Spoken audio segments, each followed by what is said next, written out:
ইনকিলাব মঞ্চের মুখপাত্র ওসমান হাদির মৃত্যুতে দেশ জুড়ে সৃষ্টি হয়েছে শোক, ক্ষোভ ও প্রতিবাদের আবহ। সেই সঙ্গে তার মৃত্যুর খবরে সারা দেশে ভাঙচুর এবং অগ্নিসংযোগের ঘটনা ঘটেছে। হামলা হয়েছে সাংস্কৃতিক প্রতিষ্ঠান সহ গণমাধ্যমে। এই অবস্থায় দেশের সার্বিক পরিস্থিতি নিয়ে বার্তা দিয়েছে বিএনপি ও জামাত ইসলামী। বিস্তারিত জানাচ্ছেন শেখ ফরিদ। ইনকিলাব মঞ্চের মুখপাত্র ওসমান হাদির মৃত্যুতে দেশের বিভিন্ন অঞ্চলে ঘটেছে হামলা, ভাঙচুর এবং অগ্নিসংযোগের ঘটনা। সেই সঙ্গে দৈনিক প্রথম আলো ও দ্য ডেইলি স্টারের অফিসে ভাঙচুর করে আগুন দেয় একদল হামলাকারী। এমন পরিস্থিতিতে দেশের সার্বিক পরিস্থিতি নিয়ে বার্তা দিয়েছেন বাংলাদেশ জামায়াতে ইসলামীর আমির ডাক্তার শফিকুর রহমান এবং বিএনপির স্থায়ী কমিটির সদস্য সালাউদ্দিন আহমেদ। 19 ডিসেম্বর সন্ধ্যায় সামাজিক মাধ্যম ফেসবুকে জামায়াতের আমির লিখেন, স্নেহের শহীদ শরীফ ওসমান হাদির জন্য মনটা খুবই ভারাক্রান্ত। আল্লাহ তাকে জান্নাতুল ফেরদাউসের উচ্চ মাকাম দান করুন। তিনি একটি আধিপত্য মুক্ত, স্বাধীন ও ইনসাফপূর্ণ বাংলাদেশের স্বপ্ন দেখেছিলেন এবং শাহাদাত পর্যন্ত সেই সংগ্রামের নেতৃত্ব দিয়েছেন। তিনি সহিংসতার পথে নয়, বরং যুক্তি ও আদর্শের মাধ্যমে ইনসাফের লড়াইয়ে বিশ্বাসী ছিলেন।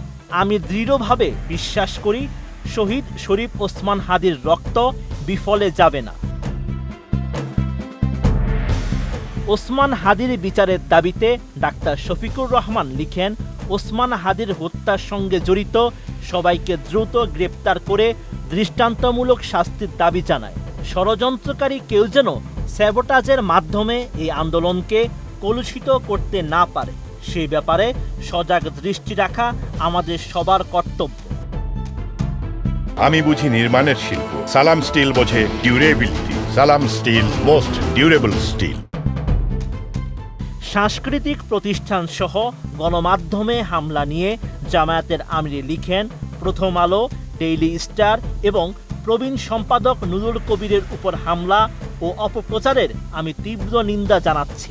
গণমাধ্যমের স্বাধীনতা ও সুরক্ষা আমাদের সবাই মিলেই নিশ্চিত করতে হবে। একই সঙ্গে গণমাধ্যমগুলোর প্রতি আমার আহ্বান, দেশের এই সংকটময় মুহূর্তে দায়িত্বশীল ভূমিকা পালন করুন এবং যে কোনো ধরনের ঘৃণামূলক প্রচারণা থেকে বিরত থাকুন। হাইকমিশন কার্যালয় সহ কয়েকটি কালচারাল সেন্টারে ভাঙচুর ও অগ্নিসংযোগ কোনোভাবেই গ্রহণযোগ্য নয়। এছাড়া ধর্ম অবমাননা চরম অন্যায় ও গর্হিত কাজ। কেউ এই অন্যায় করলে আদালতের মাধ্যমে তার বিচার অবশ্যই নিশ্চিত করতে হবে। কিন্তু আইন হাতে তুলে নেওয়ার মাধ্যমে ময়মনসিংহে ধর্ম অবমাননার অভিযোগে এক হিন্দু যুবককে পিটিয়ে হত্যার ঘটনা সম্পূর্ণরূপে অগ্রহণযোগ্য। বিচার নিজ হাতে তুলে নেওয়া ইসলামের শিক্ষা নয়। এদিকে দেশের সার্বিক পরিস্থিতি নিয়েও কথা বলেছেন বিএনপির স্থায়ী কমিটির সদস্য সালাউদ্দিন আহমেদ। দেশের ভিতরে ও বাইরে সক্রিয় পতিত ফেসিবাদী শক্তি গণতান্ত্রিক কর্মকাণ্ডকে বাধাগ্রস্ত করতে চায়। 19 ডিসেম্বর গুলশানে দলের চেয়ারপারসনের কার্যালয়ের সামনে এসব কথা বলেন তিনি। এটা পরিকল্পিতভাবে নির্বাচন পেছানোর এবং গণতান্ত্রিক যাত্রাকে বাধাগ্রস্ত করার একটা কৌশল বলে আমরা মনে করি। আমরা এর তীব্র নিন্দা জানাই এবং সরকারকে অনুরোধ করব যেন সকল ধরনের কঠোর আইনানুগ ব্যবস্থা গ্রহণ করে। তবে এখানে সরকার একটু সমালোচনা করতে চাই। এটা আন্দাজ করা উচিত ছিল, ইন্টেলিজেন্স রিপোর্ট থাকা উচিত ছিল। এছাড়া কারা ওসমান হাদির হত্যাকাণ্ডকে রাজনৈতিকভাবে ব্যবহার করতে চায় তা দেশের জনগণ চিহ্নিত করেছে বলে জানিয়েছেন বিএনপির এই নেতা। Sheikh Farid, ATN news.